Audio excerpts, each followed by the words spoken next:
여러분 안녕하십니까? 오늘은 하기편 11장, 12장을 공부하도록 하겠습니다. 오늘 11장하고 12장은 논란이 많은 부분이고 경우에 따라서는 해석이 달라질 수 있어 주의해야 합니다. 먼저 11장은 부모에게 효도하는 방법에 대해 말씀하고 있습니다. 본문을 보겠습니다. 자왈, 부재 관기지하고 부몰 관기행이니 부친이 살아계실 때 자식의 생각을 통해서 효자인지 아닌지를 가히 알 수 있다. 이 기지는 아들의 생각입니다. 관 앞에 가를 넣어야 이해가 쉽습니다. 가관은 가히 알 수 있다. 그런 의미입니다. 이 문장 해석이 아주 까다롭습니다. 쉽게 설명하면 부친이 살아계실 때 아들이 어떤 생각하고 있는지를 통해서 효자인지 아닌지를 가히 알 수 있다. 그런 의미입니다. 효자는 평소에 부친의 언행을 보고 자라면서 마음속에 새기게 됩니다. 따라서 부친의 좋은 언행은 기억하여 따르게 되고 부친의 잘못된 언행은 고치고 반성하려고 합니다. 부친이 돌아가시면 그 자식의 행동을 통해서 자식이 어떤 행동을 하는지를 통해서 효자인지 아닌지를 가히 알 수 있다. 부친이 세상을 떠나면 아들은 가업과 정신적인 유산을 이어받습니다. 이때 아들이 어떤 행동을 하는지를 보면 효자인지를 알 수 있게 된다. 그럼 어떤 행동하는지에 대한 구체적인 요령이 다음 문장에 나오고 있습니다. 3년 무게여 부지도사 가위 효의니라. 3년 동안 아버지의 돈은 생전에 하셨던 일이나 생각입니다. 아버지가 하셨던 생각이나 일을 고치는 바가 없으면 가히 효자라고 말할 수 있겠다. 자식이 3년상을 지내는 동안 부친이 살아계신 것처럼 슬픈 마음을 간직하고 부친이 생전에 하시던 일이나 생각을 바꾸지 않으면 효자라고 할 수 있다는 겁니다. 물론 춘추시대 고대 예법이요. 장례 절차이고 또 효도의 개념도 지금과 같을 수는 없습니다. 지금은 3년상커녕 3일장으로 부모를 모십니다. 세태가 그러니 어쩔 수 없지만 자식을 위해서 희생했던 부모님의 마음과 그 행적을 절대 잊어서는 안 되겠습니다. 저도 부모님을 모두 여의었지만 특히 어머님에 대한 그리움은 시간이 지날수록 강하게 전해지고 있습니다. 그럼 다음 12장을 공부하겠습니다. 이 장은 고대 성현들이 제정하고 만들어 놓은 예와 악의 기능과 중요성에 관한 얘기입니다. 유자왈, 유자는 공자의 후기 제자입니다. 예지용 화위 귀하니 예의 활용은 예의 사용은 조화를 귀한 것으로 여긴다. 이 부분에 대해 여러 해석이 있습니다. 일단 주자의 해석을 따라 풀어봅니다.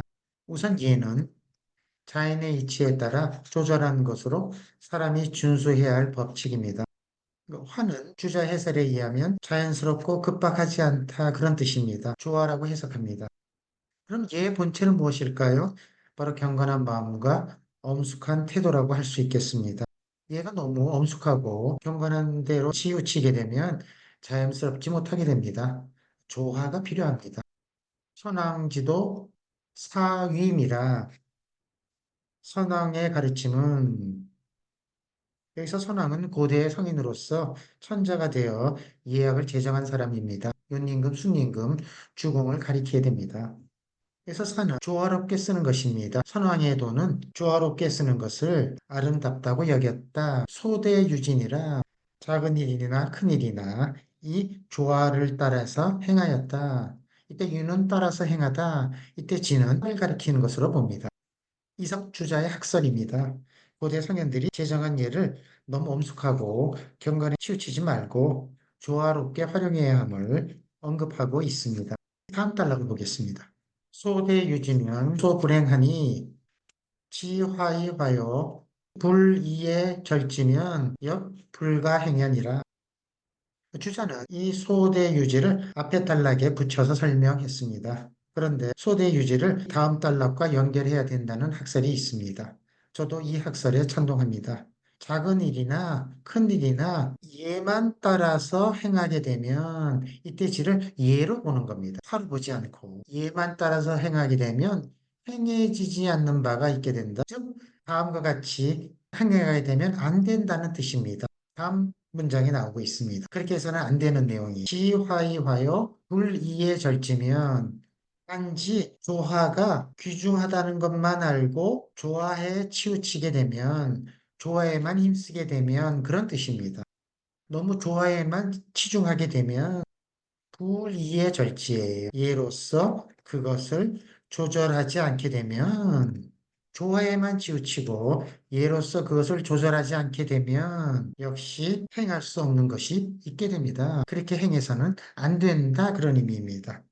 예는 엄숙과 공경함을 위주로 하기 때문에 자연스러운 조화가 필요합니다. 그래서 예와 악이 생겨나게 된 겁니다. 조화를 이루기 위해서 악을 만들어낸 겁니다. 악을 통해서 순화시키고 조화를 이루게 됩니다. 그런데 너무 조화만 알고 조화에 치우치게 되면 방탕으로 흐르기 쉽게 됩니다. 그래서 예로서 조절하고 절제해야 된다는 말씀입니다.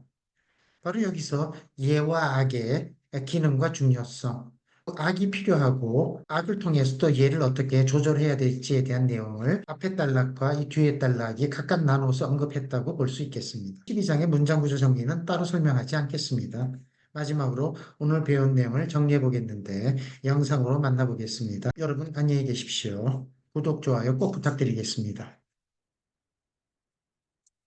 부친이 살아계실 때는 자식의 생각을 통해서 효자인지를 알 수 있고 부친이 돌아가셨을 때에는 자식의 행실을 통해서 알 수 있으니 3년 동안 부모님의 일이나 생각을 고치는 것이 없어야 효자라고 할 수 있다.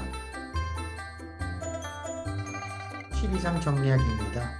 유자가 말하기를 예를 활용할 때에는 조화를 귀중하게 여긴다. 선왕의 도는 조화를 행하였기 때문에 아름답게 되었다. 작은 일이나 큰 일이나 예만 따라서 행하게 되면 행하지 못할 바가 있게 된다. 음악에 있어서 조화만 알고서 조화롭게 하고 예를 가지고 조절하지 못한다면 역시 행할 수 없는 것이다.